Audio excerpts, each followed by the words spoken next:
Good afternoon, and it's another Friday, which means we're here for another installation of Tech Talk. Well, hello everybody. Howdy doody, hooroo. Hey everyone, how you going?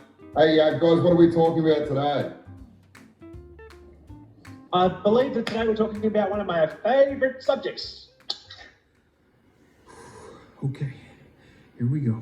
Focus. Speed. I am speed. One winner, 42 losers. I eat losers for breakfast.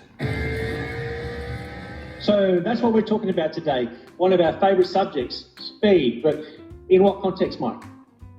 Well, I do get a lot of customers asking about what speeds to be running whilst grinding and polishing, and then I know you've got machine speeds and disc speeds and that sort of thing there. So just what are the perfect speeds to be running on machines and also doing edging, I guess, as well? Yep, I would agree. That's something we get asked a lot. I reckon let's switch to Kurt. You've probably got the best starting point on this one, Kurt. Yeah, definitely. It's definitely a question that gets asked a lot in the industry, and I guess it comes down to the machinery that's being used at the time or the operator as well. Look, I think when it comes to speeds, it's really all determined on what's actually happening on site, what you're trying to achieve, what stage you're at. If we're talking at a metal stage, I mean, obviously, ideally, we all want to be running not as fast as we can. Well, I mean, yeah, as fast as we can. Productivity is key. Push the machine, see how quickly you could go. If you wanted to, let's just say if we wanted to start off, if we're operating a Husqvarna machine and we start off at 7.7, let's try and creep that up. Let's see how fast we can go. Keep in mind that if we do crank it up a bit, if we're starting to run 10.10, say, everything should speed up, essentially. If you're going to run at 10.10, your forward speed should run a lot quicker.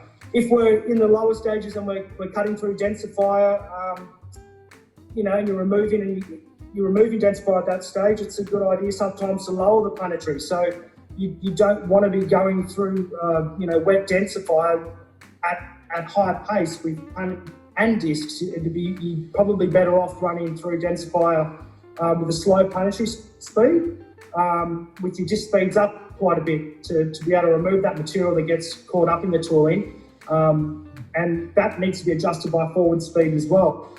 So with things like that, temperature of floor, it's very easy to put your hand on the floor and feel what heat is being generated under the machine.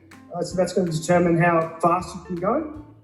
People always get shocked with how fast we actually move when it comes to the higher polishing stage, especially from 400s up to 15s. We're now not really removing any material on the floor. We're in the polishing stage. So the quicker we can get off that surface area, the better.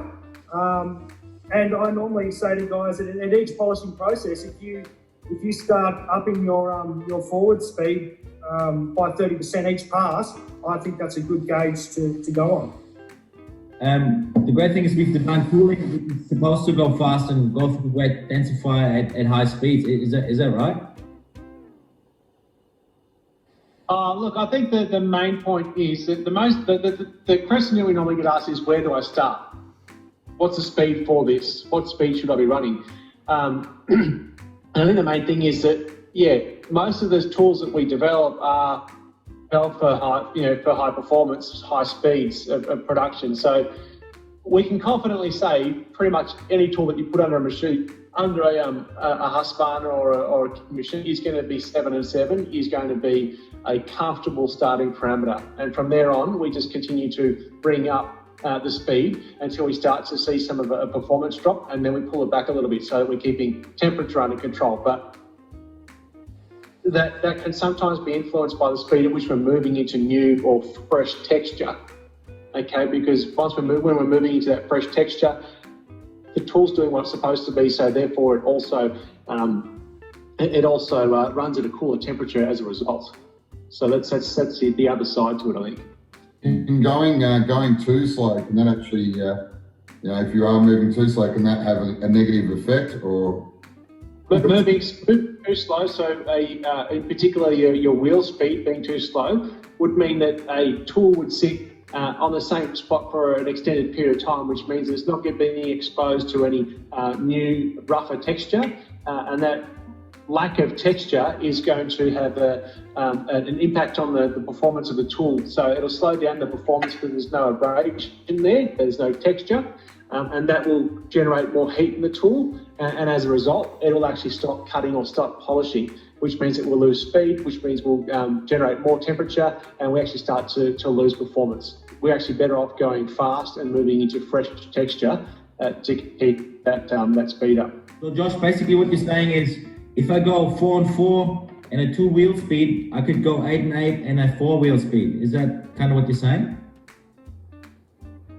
Theoretically, yes. You should be able to expect that if we can keep all of the temperature under control and everything inside of its thermal parameters, yes, we theoretically should be able to double that speed effectively. You essentially want a sharp diamond all the time, really, don't we, Josh? Yeah, that's what we're trying to do. As a flooring technician, what we're watching is what's coming out the back of the machine. Essentially, what we're trying to do is get the best performance for that diamond particle, and to get the best performance out of that diamond particle, we're pretty much just trying to create a better environment for it all the time. So as operators, we're just watching that, trying to create a good environment for the tools to get the best performance out of that tool. And then you're also creating the new environment for the next tool to work on.